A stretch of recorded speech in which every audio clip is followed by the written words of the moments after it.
Ay huway! Abay din na naman ako guys. At kung bago ko pala ang po sa channel na ito hani, abay din mag-follow ka na. Dali mo. At abay din na nga po mga kahoy, ang day rin namin dito sa Sablang Ay kung bagay nagplano kami mga kahoy ng maglakad ng napakalayo para makarating kami sa napakagandang lugar. Abay talagang kung totoo si Paradise. Aray ko. Ay. At dahil may kasama kaming dalawang babae mga kahoy na medyo mabagal maglakad hani, abay tansya ko nga abay kami aabutin ng mga 2 oras na paglalakad para makarating dun sa aming pupuntahan. Ay grabe naman. Sinibayan ko pag-iwan. Naghahambugan kami dito. Nag-practice ka ng maraming taon.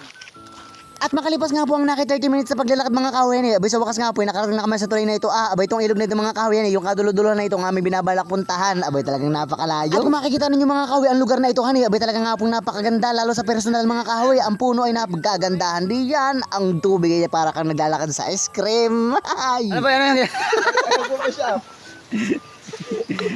May tatak na. Ibig sabihin may nagmamayari na ito. Boy, direction. Direction ba? Ibig sabihin that way. Doon ang turo. Doon ang turo. Tama. May point ka. 1 points. Dami. Yeah, gaganda ng lugar mga kahoy, uhi. Parang nasa nasa ibang planeta. Naman. Uy. Medyo malayo lang sa mga kahoy, talagang ang mga batuhan pati talaga lalakadan. Pero sulit pagdating. At pwede nga po pala mga kahoy ang kasama natin sa adventure na ito. Abay si Ma'am Lian, si Ma'am Christine Mayani, si Japet, si Jan Alvin, tsaka si Jan Russell, at tsaka syempre ako, si Jan Wilson. At ang paglalakad na ito mga kahoy, dahil nga po napakalayo niya, abay nag-aalala nga po ako sa kasama ko si Ma'am Christine Agawa na po niya hikain. Abay talagang hindi sanay sa malayong paglalakad dani. Abay talagang dapat ang motor ka sa batuhan. At para nga po mas mapabilis mga kahoy ang aming pagpunta doon sa aming pupuntahan hani, abay talagang kami nga pinag-shortcut pa at kada labas namin mga kahoy sa may ilog hani, abay naglalaway pa nga itong mga sila.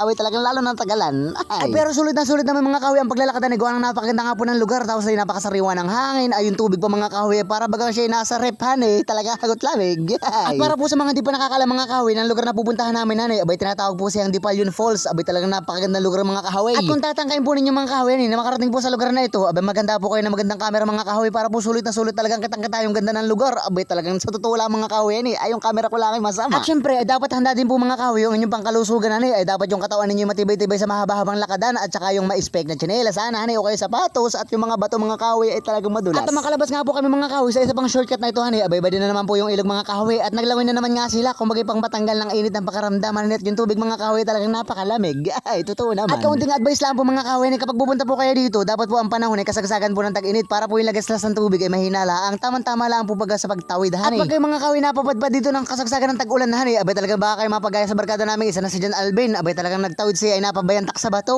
Ay sobrang lakas ng agos ay injury pa siya. Ay way. Malapit na tayo mga kahoy. Konti na lang. Siguro po ay mga 15 minutes na lang ang lalakad. Kita na namin yung falls na paglalangoyan. Ay napakaganda nga. Ito nga po palang pagpunta namin dito sa lugar na ito mga kahoy. Bali pangalawang beses ko na nga po ito. Ay kumagay pang unang beses nga po ng dalawa nating kasamang babae. Ay kumagay tanong sila ng tanongan kung malapit na baga tayo. Ay gano'n na lang baga kalayo. Ilang minuto na lang baga. At sa parte nga po ito mga kahoy ay kumagay liliko na lang po kami ng isang pakaliwa pa mga kahoy. At talagang katang-kata na nga po namin yung Dipalyon Falls. Abay talagang sulit mga kahoy yung aming pagpunta. At talagang napakaganda nga po ng lugar. Ay talaga naman. At sa wakas nga po mga kahoy, makalipas po ang naki 2 oras na paglalakad. Abay bayo na nga po mga kahoy yung Dipalyon Falls. Abay pero hindi pa kita mga kahoy yung mismong talon pero may nakikita na nga po kami mga tao na talaga namang may naunan pa sa amin dito. Ay.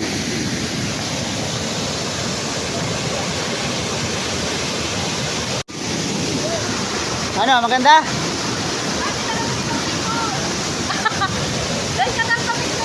Oh, lawak mga kahoy. Lalim. Tos, Mariuset. Lanong ganda nini. At para nga po masulit mga kahoy ang aming pagpunta dito hani, abay talagang binalak pa nga po namin mga kahoy na tumalon po doon sa mataas na parte. At talagang mga kahoy sa totoo lang po napakataas po niya. Hindi lang po masyadong halata sa camera hani, gawa ng pero talagang mataas niya. At makarating nga po kayo mga kahoy sa parteng ito hani, abay talagang kami nga pinag-aalangan tumalon, gawa nga po napakataas niya. Abay sa totoo lang mga kahoy hani, yung binti nga po ni Jan Alvin na nanginginig daw. Ay grabe naman. At para po ramdam na ramdam yung mga kahoy ang ganda ng lugar hani, at saka yung rinig na rinig baga yung aming mga likyawan sa pagtalong ito hani, abay pakinggan nga po ninyo ang mga likyawan namin dito habang kami nasa ere. Ay.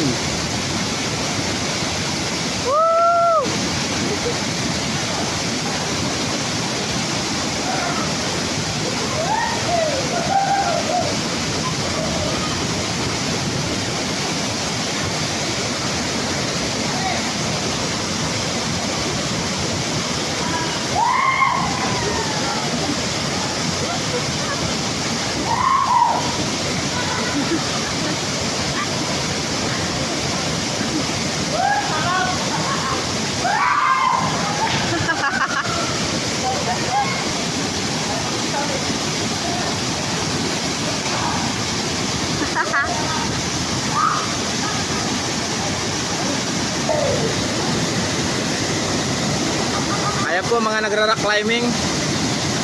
Kahuway.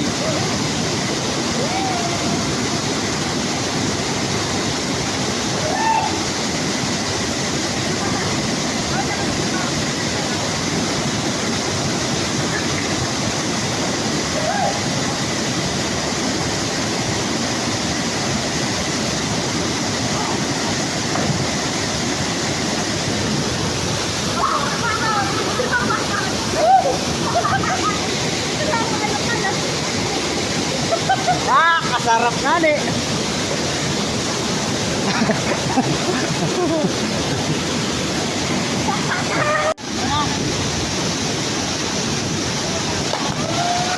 Natalbo ka na tubig. Ako daw. Wala nga, sabi mo may tubig.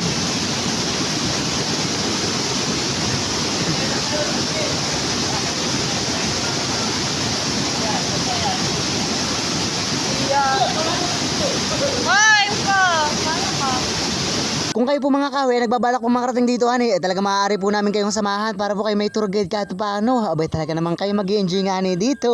At hanggang dito na lang po muli mga kahoy. Maraming salamat po muli sa inyo walang sawang support at panonood ani. Ay huway!